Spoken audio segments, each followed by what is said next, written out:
नमस्कार दोस्तों, मैं हूं डॉक्टर डी के गुप्ता। आज हमारे फेलिक्स टॉक शो में ऋचा जी आई हुई हैं और आप सब जानते हुए लगता है ऋचा जी किसी भी डिटेल्ड पहचान की जरूरत नहीं है। उनका अपना चेहरा इतना पॉपुलर है, चाहे वो सोशल मीडिया हो, चाहे वो आपका यूट्यूब हो या एंकरिंग करी हो उन्होंने इतनी सारी, उसकी वजह से उनकी पहचान इतने सारे तबकों में हर व्यक्ति उनको अच्छी तरह से जानता है और सबको टच मूव इंस्पायर करती रहती हैं। ऋचा जी आज हमारे साथ हैं। नमस्कार जी। नमस्कार।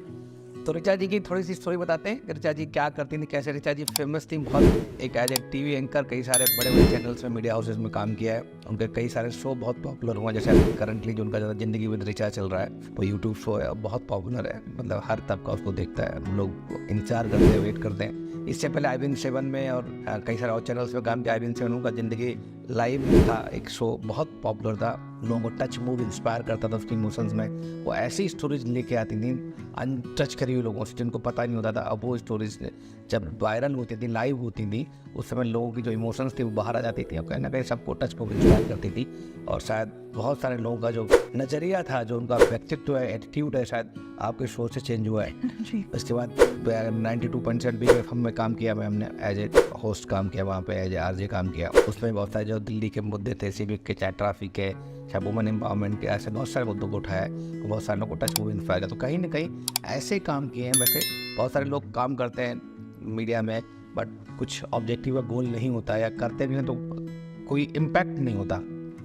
पर ऋचा जी के जितने भी शो चल रहे थे, उन्होंने कहीं ना कहीं सोसाइटी में बड़ा इम्पैक्ट क्रिएट किया है, बड़ा डेंट दिया है सारी, इसलिए इनकी पहचान इतनी अच्छी है कि हर व्यक्ति इनको अच्छे से जानता है। तो आज हम आपका स्वागत करते हैं ma'am. Thank you so much for the time. आज अच्छा दिन है कि आज हमने फेलिक्स का अपने स्टूडियो का उद्घाटन किया है, मैडम के हाथ से फीता कटवाया। मैडम चीफ गेस्ट, बड़ा अच्छा लगा मुझे कि आपने अपने बहुमूल्य समय से हमारे कुछ समय स्पेयर किया और आप आई, और आपके लिए बहुत बहुत धन्यवाद फेलिक्स की पूरी टीम की तरफ से। Thank you so much. बहुत शुक्रिया। तो कुछ सवाल पूछ सकता हूँ मैं आपसे? आप पूछिए, मैं तो काफी नर्वस हो रही हूँ कि क्या पूछेंगे। परमिशन ले लूँ अगर आप चाहें? आप तो सबका इंटरव्यू लेती रहती हो, आज मैं आपका इंटरव्यू लेता हूँ, मेरी थोड़ी पहचान बढ़ जाएगी लोगों के बीच में। नहीं। तो मैं ऐसे पूछता हूँ आपको, जैसे आज तो आप आई, मैं डॉक्टर हूँ, क्या आपके घर में फैमिली में कोई डॉक्टर कनेक्शन या मेडिकल कनेक्शन कोई रहा है क्या? बिल्कुल, मैं तो डॉक्टर की बेटी हूँ और मेरे फादर का भी डॉक्टर है। और जैसे 90s में होता था, छोटे शहर में बहुत करियर ऑप्शंस नहीं होते थे, तो अगर आपने बायो ली हुई, मतलब मेरी मैथ्स बहुत खराब थी तो बायो में ही थी, तो PMT की तैयारी भी की है, कोचिंग ली है बाकायदा लखनऊ जाकर। 2 या 3 साल में क्या से लगातार PMT में अपेयर की हूँ। एक बार डेंटल और एक बार फार्माकोलॉजी क्लियर भी किया था, बट वो करना नहीं था। और आजकल हम लोग कहते हैं ना डॉक्टर साहब, मेंटल हेल्थ की इतनी बात होने लगी कि भाई डिप्रेशन। अब मैं जब व्हेन आई लुक बैक तो मुझे लगता है शायद उस समय मुझे डिप्रेशन हुआ होगा, क्योंकि मैं सोचती थी ये फ्रेंड भी सिलेक्ट हो गई, वो फ्रेंड भी सिलेक्ट हो गई। अच्छा, ज़्यादा दुख जब होता है आपके दोस्त सिलेक्ट हो जाते हैं और आप नहीं हुए, तो ये बहुत लो फेज मैंने देखा है, क्योंकि मैं डॉक्टर नहीं बन पा रही थी। लेकिन आज जब मैं वापस मुड़कर देखती हूँ तो मुझे लगता है बहुत अच्छा हुआ कि नहीं बनी, क्योंकि मुझे लगता है मैं डॉक्टर बनती तो बहुत खराब डॉक्टर बनती, मतलब बन ही नहीं पाती। मैं MBBS कंप्लीट नहीं कर पाती। और भी कोई सहमत नहीं होगा कि आप अच्छी डॉक्टर नहीं बनती? मैं MBBS कंप्लीट ही नहीं कर पाती। तो आप प्रैक्टिस कर नहीं पाती, आप थेरेपी ज़्यादा करती, लोगों को दवाइयाँ बांटती ज़्यादा, और शायद कॉमर्शियल डॉक्टर नहीं बन पाते जैसे आजकल चल रहा है। मेरे फादर भी एक्चुअली ऐसे ही हैं, तो नहीं कर पाते। वैसे जैसे आप डॉक्टर की फैमिली के साथ में बताया कि फादर इन लॉ डॉक्टर है, आपके फादर डॉक्टर है, तो कुछ ऐसा कोई इंसिडेंट जो आपको बहुत टच करता हो डॉक्टर की लाइफ से, जिसने आपको मतलब ऐसा फील कराया हो कि काश मैं भी डॉक्टर बन के देश की सेवा करती, किसी और की सेवा करती? तो हम तो उस समय सोचते थे, उस समय अब चाहे वो रैट रेस थी सबको देखकर डॉक्टर का, लेकिन बाद में जब एक इंसिडेंट, लेकिन मैं आपको नहीं अपने बचपन का बताती हूँ। बचपन में क्या हुआ उस समय, एक कोई मेरे पापा घर पे नहीं थे। अच्छा, उस समय मोबाइल फोन नहीं होते थे कि अब डॉक्टर चला गया तो चला गया। तो एक ना बहुत गरीब आदमी अपनी वाइफ को लेकर एक बार आया कि डॉक्टर साहब हैं। तो हम लोग बहुत छोटे थे, मुझे याद है, मैं और मेरा भाई बहुत छोटे थे। हमने कहा तो है नहीं, आप थोड़ी देर बाद आ जाना। तो उसने ना कुछ ऐसी बात कही कि अब दोबारा आएंगे। और मैं आपको बात बता रही हूँ, लेट 80s और की, मतलब बहुत छोटी थी। तो उसने शायद कुछ कहा होगा कि 2 रुपए और लगेंगे या 5 रुपए और लगेंगे, ऐसे करके कुछ, हाँ आऊँगा जाऊँगा तो 2। वो गया, मैं रोने लगी। और मेरे पापा आए ना तो मैं लड़ने लगी कि आपने किसी को टाइम दिया था, एक गरीब आदमी आया था, मैं तो लड़ने लगी और रोई जाऊँ। पापा को बहुत बुरा लगा। फिर जो आदमी और उसकी पत्नी दोबारा आए ना, तो मेरे पापा ने उसको देखा, फिर उसको दवाई अपने घर से दी और उसको ऊपर से पैसे दिए कि भाई मेरी बेटी आज इतना गुस्सा हुई है कि तुमको मैंने 2 चक्कर लगवा दिए। तुम, आई वॉज वेरी एंग्री। आपको नमक ने ऐसी इमोशंस, ऐसी दवाई और पैसे दिए उसको, मतलब पैसे लेना तो छोड़ दीजिए। तो मुझे वो पता नहीं, इंसिडेंट कभी भूलता नहीं है। तो आपको अगर क्या इंस्पायर करता है डॉक्टर्स से? अगर डॉक्टर्स, अगर आज के डॉक्टर्स को देख के, अपने फादर इन लॉ देखा, अपने फादर को देखा, क्या डिफरेंस आ गया और क्या चीज़ इंस्पायर करती है जिससे कि आप बाकी लोगों को बोलेंगे ऐसे ही इस सेवा के भाव में दोबारा आना चाहे, इस प्रोफेशन में आना चाहे? देखिए मुझे ऐसा लगता है कि उस समय भी क्या होता था, कुछ डॉक्टर्स ऐसे थे जिनके लिए हम लोग सुनते थे कि अरे वो बहुत कमर्शियल है, या मतलब एक डॉक्टर का उस जमाने में हमने किस्सा सुना कि फैमिली लेके गई अपनी गाड़ी में, और डॉक्टर जब पहुंचे तो पेशेंट वाज डेड, लेकिन डॉक्टर ने अपनी पूरी फीस ले ली। तो जब हम लोगों ने सिर्फ किस छोटे शहर में किससे जल्दी वो हो जाते हैं तो सुना ही तो बुरा लगा कि, और मेरे पापा भी बहुत गुस्सा हो रहे थे, ये थोड़ी हमारा प्रोफेशन है कि हम डेड पेशेंट की भी सिर्फ आने जाने का उसी के खर्चे पे गए हो तो फीस कैसे ले ली। तो और उस जमाने में ऐसे डॉक्टर्स थे, एक मुझे याद है झांसी में सर्जन थे, हम लोग सुनते थे कि वो महीने में 1 या 2 सर्जरी देखते रहते थे कि कोई पेशेंट बहुत गरीब है तो फिर फ्री सर्जरीज करते थे। तो मुझे लगता है डॉक्टर हर प्रोफेशन में चाहे इंजीनियर, डॉक्टर, ब्यूरोक्रेट, नेता, एक सेंसिटिव लोग होते हैं और एक जो सिर्फ पैसे के लिए काम करते हैं। तो मुझे ऐसा लगता है कि पैसा हम सबको कमाना है, डॉक्टर को भी कमाना है, सबको अपना घर चलाना है, सबको ग्रो करना है, सबको हॉस्पिटल चलाने है, बट मुझे लगता है एक एलिमेंट ऑफ सेंसिटिविटी, इंसानियत रहे तो अच्छा रहता है। हमारा तो जो प्रोफेशन है वो शायद सेवा भाव ही है। एग्जैक्टली। अगर हम एम्पैथी नहीं हमारे पास, मतलब दूसरे का दर्द हम फील नहीं कर सकते, उससे हम टच वो इंस्पायर नहीं हो सकते, उसके दर्द को फील करके उसके हिसाब से पेशेंट सेंट्रिक इलाज नहीं दे सकते, तो मुझे लगता नहीं कि हमें इस फील्ड में किसी को आना चाहिए। और मैं आपसे एक और पैसा कमाना है, हाँ, और भी चीजें हैं नहीं, और एक और चीजें, आप गुरु को हम कहते हैं कि गुरु गोविंद की तरह, मतलब ईश्वर को मानते हैं, और दूसरा किस प्रोफेशन को भगवान का दर्जा देते हैं, वो डॉक्टर है। और मैंने ये चीज़ एक्सपीरियंस तब की जब मेरी माँ को कैंसर हुआ, जब अस्पताल में थी। आप बिलीव करेंगे, मैंने जो डॉक्टरों को सर्जरी करने वाले थे उन दोनों को सुबह मैसेज किया कि आज मेरे लिए आप भगवान इस धरती पर। तो मुझे इनफैक्ट मेरी फैमिली ने गुस्सा भी हुआ कि किसी डॉक्टर को ऐसे प्रेशर में नहीं डालते जब वो सर्जरी करने जा रहा हो, लेकिन मुझे एक्चुअली उस दिन वो 2 डॉक्टर्स भगवान ही तो लग रहे थे। तो मुझे लगता है जो डॉक्टर्स वो दर्जा अपना भूल जाते हैं, भगवान मतलब देवदूत तो है ही, देवदूत है, और मतलब तो है ही, वही बचाने वाले थे जो है वो कर रहे हैं। भले ही भगवान सब कुछ कंट्रोल कर रहा हो, हाँ, बट एक जरिया एक चाहिए, चाहिए टूल चाहिए, वो शायद डॉक्टर है। और डॉक्टरों के बाद हमेशा फील करनी चाहिए कि उनके मन में, उनके तन में, उनके आंखों में सेंसिटिविटी जैसा होता है वो जरूर होना चाहिए, ह्यूमन टच होना चाहिए। आज तो ह्यूमन टच करके वो मिसिंग हो रहा है। आपने मीडिया में जाना क्यों सोचा? अगर मान लिया कि हमने कि डॉक्टर नहीं बना, डॉक्टर बनने से रह गए, चूक गए, शायद लोगों को लिए भला नहीं कर पाए उस प्रोफेशन के, बट मीडिया चैनल तो ऐसा था उस टाइम, आपके टाइम में तो फीमेल बहुत कमाती थी, परस्यू नहीं करना चाहती था भी नहीं, टीवी तो था ही नहीं। तो क्या ऐसा था, किसको देख के इसमें आए? नहीं, मुझे लगता मैं नहीं आई, सच बताऊं आपको। कई बार आपकी नियति आपको उस जगह ले जाती है जहाँ शायद आपको जान, और मैं मानती हूँ डेस्टिनी में, मैं बहुत बिलीव करती हूँ, क्योंकि एज अ सेड झांसी में तब कोई जर्नलिज्म, कोई करियर नहीं था, टीवी बहुत बाद में आया। मैं तो दिल्ली आई, मैं झांसी की हूँ रहने वाली हूँ, तो मैं दिल्ली आई थी कंप्यूटर कोर्स करने। उस जमाने में एप्टेक और एनआईटी होते थे, मैं एप्टेक का कंप्यूटर कोर्स करने थी, वही आई थी, हाँ, वो सब शुरू करके। तो मैं सॉफ्टवेयर प्रोग्रामिंग का कोर्स कर रही थी 3 साल का, 3rd ईयर करने दिल्ली आई थी। और एक एनजीओ है स्पिक मेके, उसके साथ जुड़ी हुई थी, तो दूरदर्शन वाले आए थे स्पिक मेके पे फिल्म बनाने, और ऐसे ही हमारे वो जो थे डॉक्टर किरण सेठ, उन्होंने कहा रिचा की भी साउंड बाइट ले लीजिए। तो जब मैंने साउंड बाइट पता नहीं क्या तो बोला होगा कैमरे के सामने, बट दूरदर्शन के कैमरा पर्सन ने कहा कि बहुत फोटोजेनिक है और अच्छा बोल रहे हैं, क्योंकि छोटे शहर से आते हिंदी और तो है। लगता है सारे जितने लोग देख रहे हैं, मतलब इनके जो इंस्टाग्राम पे फोटो होते हैं उन लोग को देख के ऐसा नहीं लगता, अगर आपने देख लिया उसमें लाइक ना करो और कमेंट ना करो, आप आगे नहीं निकल सकते। वहाँ जाके अंगूठा है, और मैं तो इंस्टाग्राम को जब भी अपना अकाउंट खोलता हूँ पहले फोटो आपकी दिखती, पता नहीं आपने कुछ वायरल फोन में सीरियसली। और जब भी देखता हूँ तो मतलब आपके अंदर वो जिंदा दिली, जो वो एक इंसानियत जो झलक रही होती है आंखों से, तो काइंडनेस तो रियली एडमायरेबल। तो बस वही 196 में मुझे दूरदर्शन में एक अंकुर करके शो आता था, गार्डनिंग के ऊपर होता था। अच्छा, उसकी एंकरिंग मिली थी। अब सोचिए 96 में महीने में 2 ड्यूटी मिलती थी, 500 रुपए मिलते थे एक शूट के, बट वहाँ से मेरी शुरुआत हुई थी। तो जैसे जब वो शुरुआत थी, आपने देखो उस समय का अलग माहौल था, दूरदर्शन होता था, लोगों की रिस्पेक्ट होती थी, बड़ा कंटेंट बड़ा जेन्युइन होता था, कोई कंपटीशन नहीं होती, राइट रेस नहीं होती थी, लेफ्ट राइट नहीं होता था, बहुत सारी चीज़ें नहीं होती थी। अब कहाँ देखते हो जो मीडिया का इस समय क्या रूप है, क्या हाल है, क्या कुछ कमेंट करना चाहेंगे उस पर? एक्चुअली ये तो देखिए, जब मैं 2002 में फिर मैंने जी न्यूज़ ज्वाइन किया, फिर मैं प्राइम टाइम एंकर रही, बहुत साल मैंने एंकरिंग की। जब जिंदगी लाइव आया तब मैंने अपनी न्यूज़ एंकरिंग कम की, बट उस समय भी आप बिलीव नहीं करेंगे, मुझे नहीं याद इतने साल में कि कभी हमें कहा गया हो कि चैनल को ये लाइन लेनी है या ये बोलना है। चीखना चिल्लाना तो एग्जिस्ट ही नहीं करता था हमारे लिए। हम बहुत बहुत ऑब्जेक्टिव, और हम कभी जजमेंट कि हम बताएंगे गेस्ट को कि क्या सही है क्या गलत है, ये सब तो कभी था ही नहीं। इनफैक्ट ये बहुत जैसे जैसे बदलने लगा। हाँ, ये ज़रूर मैं कहूँगी कि हमारे दौर से वो एक तरह का, अगर हम डाउनफॉल यूज़ कर सकते हैं वर्ड, वो शुरू हुआ। आपको याद होगा आरुषि मर्डर केस जब नोएडा में हुआ, मेरा ऐसा मानना है कि मीडिया ने बहुत ख़राब तरह से उस केस को डील किया था। या एक बच्चा जब गड्ढे में गया था, हाईलाइट कर देते हैं। नहीं, और वो एक बच्ची जो मर गई है, उसकी मोबाइल की डिटेल्स, कॉल डिटेल्स खंगा ले गए, उसके SMS, ऐसा मीडिया का मतलब एक पतन तो नहीं कहूँगा, TRP डाउनग्रेडिंग, टीआरपी के रेट से टीआरपी की रैट रेस, उस चैनल नहीं चला दे। आप प्रिंस गड्ढे में जब गिरा तो एक चैनल ने उसको जब चलाया तो दूसरे चैनल कोई और खबर ले ही नहीं पाए। तो वो हम देख रहे थे ग्रेजुअली कि हम कहाँ जा रहे हैं। आपको लगता है कुछ गाइडलाइंस या कुछ मतलब अनकही गाइडलाइंस ऐसी होनी चाहिए सो दैट इन लोगों को कुछ ना कुछ कहीं ना कहीं भावनाओं को कंट्रोल करते हुए किसी के निजी उसमें क्षेत्र में ना जाए और इस तरह की चीज़ों को हाईलाइट ना तो होनी चाहिए। हम लोग शादी ब्याह में, जैसे मुझे याद है सानिया मिर्जा की शादी, तो आज खाना क्या बन रहा है आप देखते हैं, कितनी बार कितना पक जाते हैं। ये कोई हो गया भाई, मुझे याद है मेरे टाइम हमारे वीरेंद्र सहवाग के यहाँ शादी थी तो मीडिया को भगा दिया गया था। जैसे उनका काम तो दिखाना है जो दर्शक पसंद करेंगे। अगर क्या दर्शकों को क्या बोलना चाहोगे? जैसे हम कहते हैं ना, हाँ, वोट करते ये हैं, आपने बहुत अगर वोटर सही लोगों को चूज करेगा तो वोटर पार्टी भी वही बोलेगी, ठीक है? ये आपने बहुत अच्छी बात कही, क्योंकि क्या होता है ना, अपने ड्राइंग रूम में बैठ के हर कोई कह देता है अरे मीडिया बकवास दिखा रहा है। जब आप मीडिया के एक संपादक से पूछेंगे तो वो कहेंगे भाई इसी जो जितना घटिया शो होगा उसकी रेटिंग आती है। तो मैं कभी कभी जब भी जाती हूँ, लोग मीडिया पे क्वेश्चन करते थे तो मैं बोलती थी आप देख क्यों रहे हो। किसी ने मुझसे एक बार कहा उस जमाने में, आपके चैनल ने पता नहीं 30 घंटे कितने घंटे प्रिंस गड्ढे में गिरा है वो स्टोरी दिखाई। तो मैंने कहा आपने देखी इतने घंटे?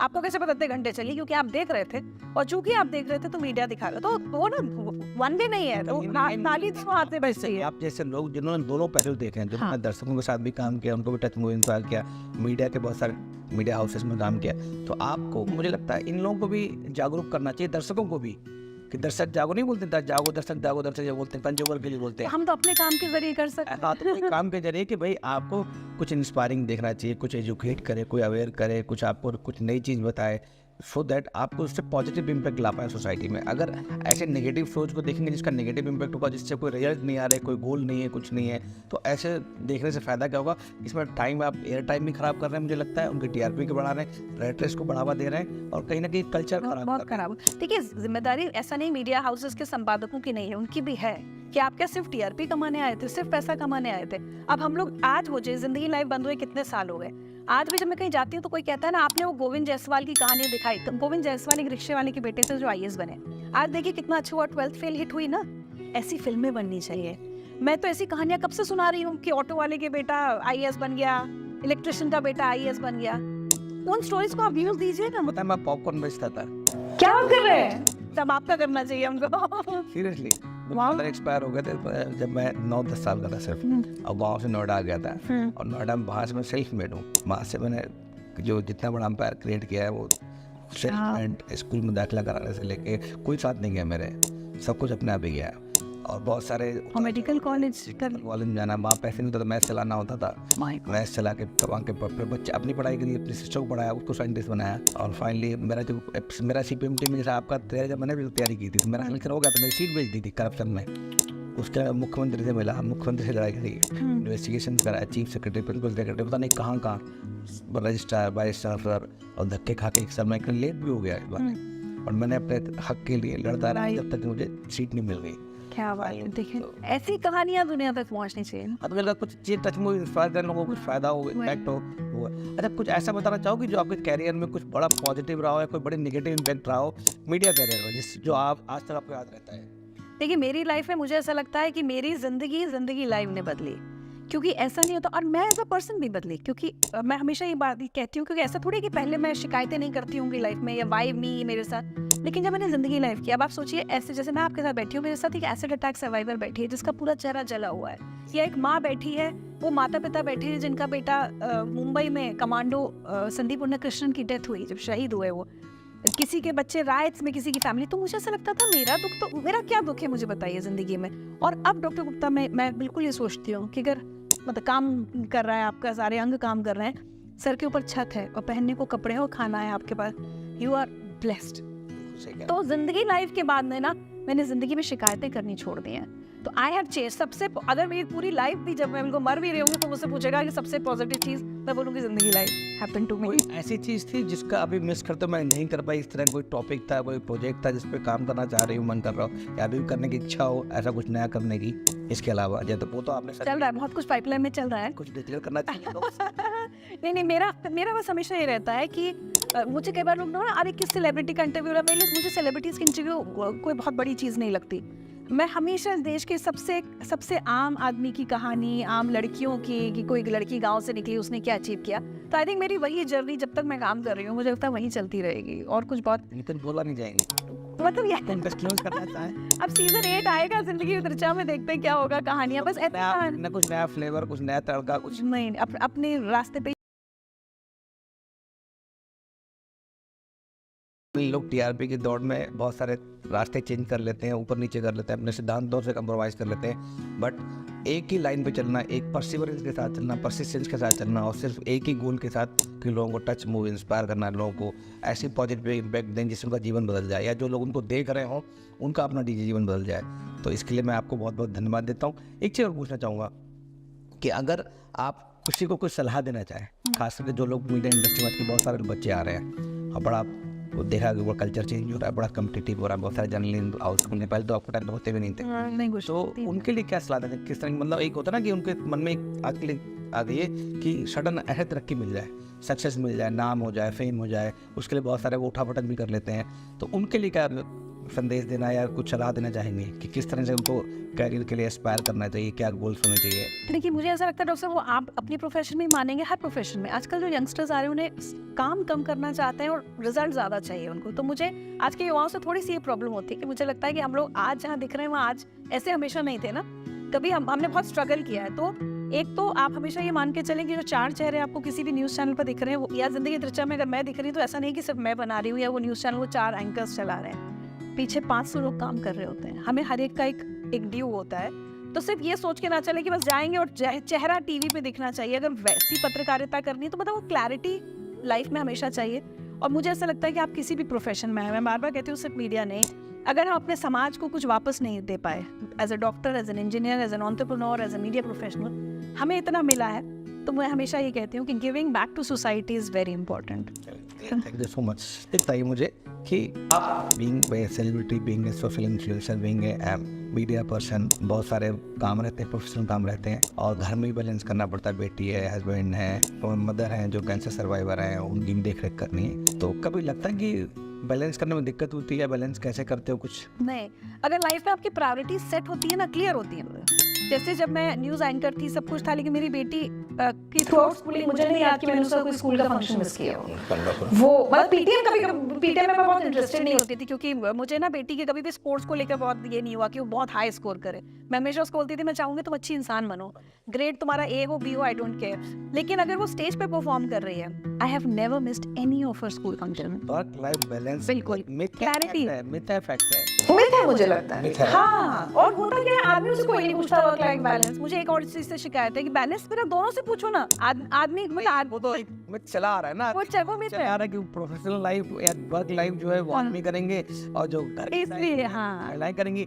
अब वुमेन एम्पावरमेंट हो रहा है तो सब बराबर आ रहे हैं कहीं ना कहीं। ये तो मुझे लगता है अब तो फैमिलीज थोड़ी सपोर्टिव हुई हैं, वैसे सपोर्ट करने लगी है, लेकिन अगर हर महिला और पुरुष भी अपनी लाइफ अपने दिमाग में क्लियर कर ले कि आज ये टाइम मेरे बच्चे का है, तो फिर है, फिर चाहे मेरे पास कोई बहुत बड़ा असाइनमेंट आ रहा हो, बड़ा ऑफर आ रहा हो, मैं नहीं करूंगा, तो फिर नहीं होते दिक्कत। कोई ऐसा इंसिडेंट शेयर करना चाहिए जो आज तक आपने शेयर ना किया हो, बिहाइंड द सीन हो, कोई आप शूट कर रहे हो, कहीं जा रहे थे किसी शूट के लिए, कहीं ऐसा जिसने आपको हृदय विदारक हो आपके लिए, जिसने आपको टच किया हो या कुछ किया हो? जिंदगी लाइफ के टाइम होता था, और जिंदगी लाइफ के बाद आप, इनफैक्ट मैं आपको बताऊं, कुछ एपिसोड्स ने ऐसा कर दिया था कि मुझे मेडिटेशन का सहारा लेना पड़ा, क्योंकि मुझे ना जब ऐसे इतना दर्द आप बगल के इंसान में देख रहे हो ना, तो आपको ऐसा लगता था कि बस मेरे साथ भी यही हो जाएगा। तो हम लोग एक टॉपिक कर रहे थे, आईआईटी के बच्चे, जब याद एक फेज आया था आईआईटी में पढ़ रहे बच्चे सुसाइड कर रहे थे, और हमें लगता था सब तो अचीव कर लिया आईआईटी में, कितने कर रहे हैं, उस पर हम कर रहे थे। और मेरा प्रोड्यूसर जो उदयपुर गया था एक फैमिली से मिलने, उसको तक वहाँ रोने लगा उस बच्चे का फोटो एल्बम देख के। उसके बाद वो फैमिली 3-4 फैमिली स्टूडियो में आई डॉक्टर साहब, और एक मदर को देख के ना मुझे लगा कि शायद इस लेडी को ना किसी ने रोने ही नहीं दिया, इसने अपना बेटा खो दिया। बोली मैंने अपना जवान बच्चा इंजीनियरिंग कॉलेज भेजा था और मुझे लाश पकड़ाई गई। और अच्छा हुआ क्या, मैंने क्लोजिंग कर दी, मुझे लगा शो बंद हो गया, और मैं उठी और मैंने वो आंटी को गले लगाया, और वो जो और हम दोनों फूट के रो रहे हैं। मुझे ये नहीं पता था कि कैमरा रोल हो रहा है, और मेरा तो पूरा यहाँ काजल मतलब होता है ना, और हम दोनों 5 मिनट तक सिर्फ रोते रहे, और मुझे ऐसा लग रहा था कि पहली बार शायद उन्हें किसी ने गले लगा के कोई रोया है। तो ऐसे, हालांकि वो बाद में वो क्लिप लगा दी गई थी 4 तो मैं ऐसे बहुत स्टोरीज किए हैं, मैंने ऐसे बहुत डर। ऐसे मतलब मोटिवेट कैसे करते थे? होता था, गिरती थी कई बार, घर आके कई बार मैं घर आके रोती थी।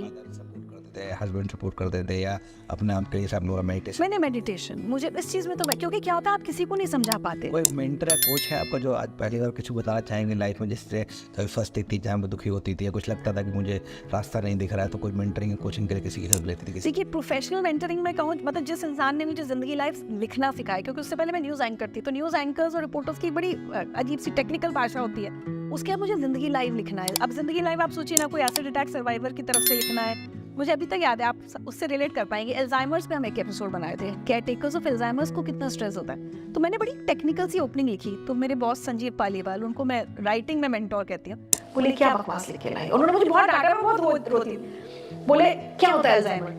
मैंने कहा सर आप खाना खाएंगे भूल जाएंगे कि खाना खाया। बोले अच्छा और बताओ। मैंने कहा आपको ये नहीं याद होगा कि आपका बेटा है, आपकी बेटी है, अच्छा और 3-4 चीजें मैंने बताई। तो बोले ये लिखो ना, आम आदमी को तुम्हारी टेक्निकल नॉलेज से क्या करना है, ये बताओ आदमी को शुरू में कि अल्जाइमर क्या होता है। तो फिर उन्होंने मुझे सिखाया कि कैसे how to step into the other person shoes and write the script. हाँ, वो एम्पैथी इसकी हमारी पूर्वज एग्जैक्टली। तो वहां से मैंने लिखना सीखा। और बाकी अगर मैं स्पिरिचुअल उसमें कहूँगी तो आई थिंक ओशो ने मुझे बहुत संभाला इस सब से। जब वो होता था तो थोड़ा अपने आप को डिटैच रखना है। तो अगर आपको कभी कोई मौका मिले या मैं हमारी टीम आपको आमंत्रित करे, रिक्वेस्ट करे आपसे कि भाई बहुत सारे जो ऐसे मरीज हैं जिनकी मतलब लाइफ बड़ी स्ट्रगलफुल होती है, आपने भी देखा होगा बहुत सारे लोग होते हैं हमारे जो 60% 70% पॉपुलेशन जो है गांव में रहती है, और वहाँ पे सच में जो आपने देखा होगा वहाँ पे जो मूलभूत सुविधाएं होनी चाहिए जो स्वास्थ्य के लिए वो नहीं है, अगर हैं भी तो बहुत महंगी भी है, कई बार लोग अफोर्डेबल नहीं मिल पाते हैं। एक्सेसिबल अफोर्डेबल हेल्थ सर्विस की बात करते हैं,